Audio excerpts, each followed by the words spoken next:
नमस्कार मित्रों, चैत्र पूर्णिमा की कथा। चैत्र पूर्णिमा पर इस कथा को सुनने से सभी काम पूरे हो जाते हैं, सभी मनोकामना पूरी होती हैं। इस कथा को चैत्र पूर्णिमा पर एक बार अवश्य ही सुनना चाहिए। एक नगर में एक सेठ और सेठानी रहते थे। सेठानी भगवान विष्णु जी की पूजा किया करती थी। सेठ जी को यह सब पसंद नहीं था कि उनकी पत्नी हर समय पूजा में लगी रहे। इसीलिए एक दिन गुस्से में सेठ जी ने अपनी सेठानी को घर से निकाल दिया। सेठानी बेचारी भटकते भटकते जंगल में चली गई। जंगल में 4 आदमी मिट्टी खोद रहे थे। उन 4 आदमियों को देखकर सेठानी ने कहा, भाई मुझे भी काम पर रख लो।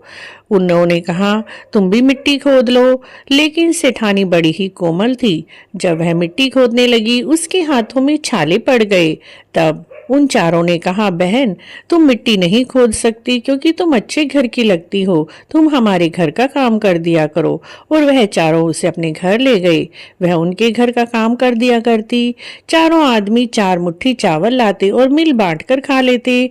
अगले दिन सेठानी ने कहा, भाई तुम 8 मुट्ठी चावल लेकर आना। उसके कहने पर चारों 8 मुट्ठी चावल लाए। सेठानी ने 8 मुट्ठी चावल का भोजन बनाया, भगवान विष्णु जी को भोग लगाया और सबको भोजन परोसा। चारों आदमियों को आज भोजन बहुत ही स्वादिष्ट लगा और हर रोज वह 8 मुट्ठी चावल लाते, उनकी बहन खाना बनाती और वो मिल बांट कर खाते।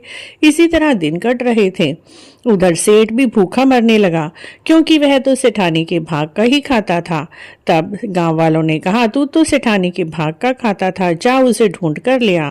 गांव वालों के कहने पर सेठ सेठानी की खोज में निकल पड़ा और ढूंढते ढूंढते वहीं पहुंचा जहां पर वो 4 आदमी मिट्टी खोद रहे थे। उन्होंने कहा, मैं क्या आपने मुझे भी काम पर रख लोगे? सेठ के कहने पर उन चारों ने उसे भी काम पर रख लिया, लेकिन मिट्टी खोदने से उसके भी हाथों में छाले पड़ गए। तब चारों ने कहा, तुम भी हमारे घर का काम कर दिया करो।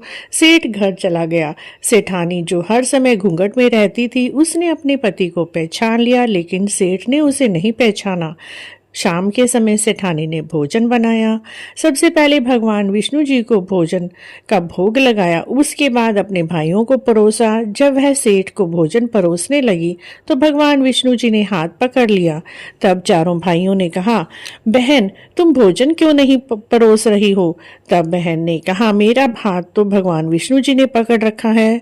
तब चारों भाइयों ने कहा, हमें भी भगवान विष्णु जी का दर्शन कराओ। तब सेठानी ने विष्णु जी से प्रार्थना की कि आप इन सबको भी दर्शन दें। उसके कहने पर भगवान विष्णु जी ने चारों भाइयों को भी दर्शन दिए। सेठ जी सेठानी के चरणों में गिर गया और क्षमा याचना करने लगा। सेठानी ने उसे माफ कर दिया और सेठ सेठानी को लेकर घर चला। चारों भाइयों ने बहुत सा धन देकर अपनी बहन को विदा किया और सेठ सेठानी घर जाकर भगवान विष्णु जी की पूजा करने लगे, हर पूर्णिमा का व्रत करने लगे, जिससे उनका घर धन धान्य से भर गया। चैत्र पूर्णिमा वाले दिन इस कहानी को सुनना चाहिए। साथ में हनुमान जी की पूजा करें, भगवान श्री राम जी की सीता जी सहित पूजा करें और इस कहानी को अवश्य ही सुने। यदि आपको भी चैत्र पूर्णिमा की यह कहानी अच्छी लगी है तो आप हमारे चैनल को जरूर सब्सक्राइब करें, लाइक करें और कमेंट बॉक्स में जय श्री राम अवश्य लिखें।